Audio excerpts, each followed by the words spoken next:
અંકલેશ્વર શહેરના મોટા કુંભારવાડ વિસ્તારમાં તસ્કરોએ પોલીસ પેટ્રોલિંગને પડકાર ફેંકતો હોય તેમ એક બંધ મકાનને નિશાન બનાવી 1,65,000ની મત્તાની ચોરી કરી પલાયન થઈ જવાની ઘટના સામે આવી હતી। વિગતવાર માહિતી અનુસાર આ વિસ્તારમાં રહેતા ઝુલ્ફિકાર સદરુદ્દીન બાલા ગત રાત્રિએ પોતાના પરિવાર સાથે ઘરના નીચેના માળના મુખ્ય દરવાજાને તાળું મારી ઉપરના માળે સૂવા ગયા હતા। જે દરમિયાન તસ્કરોએ તકનો લાભ લઈ ઘરના દરવાજાનો નકુચો તોડી અંદર પ્રવેશ કર્યો હતો। તસ્કરોએ ઘરમાં રહેલ 3 તિજોરીઓને અત્યંત સાવધાનીપૂર્વક તોડી અંદર રહેલ તમામ સામાન વેરવિખેર કરી નાખ્યો હતો અને તિજોરીમાં રાખેલ ₹1.5 લાખની રોકડ રકમ તેમજ 15,000ની કિંમતના 3 કાંડા ઘડિયાળો મળી કુલ 1,65,000ના મત્તાની ચોરી કરી ફરાર થઈ ગયા હતા।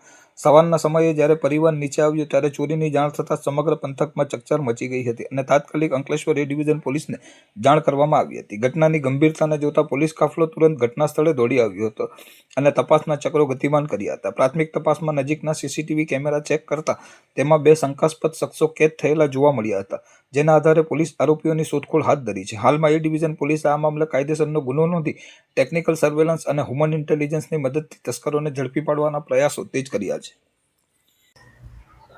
મારું નામ ઝુલ્ફિકાર અહેમદ સદરુદ્દીન બાલા, રહેવાસી મોટા કુંભારવાડ। મારા ઘરમાં આજે સવારે ચોરી થયેલ છે। જે અમે ઉપર સૂતેલા હતા ત્યારે નીચેથી અમારું તાળું મારેલું હતું બહારથી, તે તોડીને અંદર આવ્યા અને 3 તિજોરી તેના બી તાળા તોડીને એ લોકોએ બધું મુદ્દામાલ બધું વેરવિખેર કરીને આશરે રોકડ રકમ 1,50,000 અને બીજી ઘડિયાળો હતી, કાંડા ઘડિયાળ, તે આશરે કિંમત 15,000 એમ કુલ 1,65,000ની ચોરી કરેલ છે, જે અમે કાયદેસર FIR ફડાવી છે।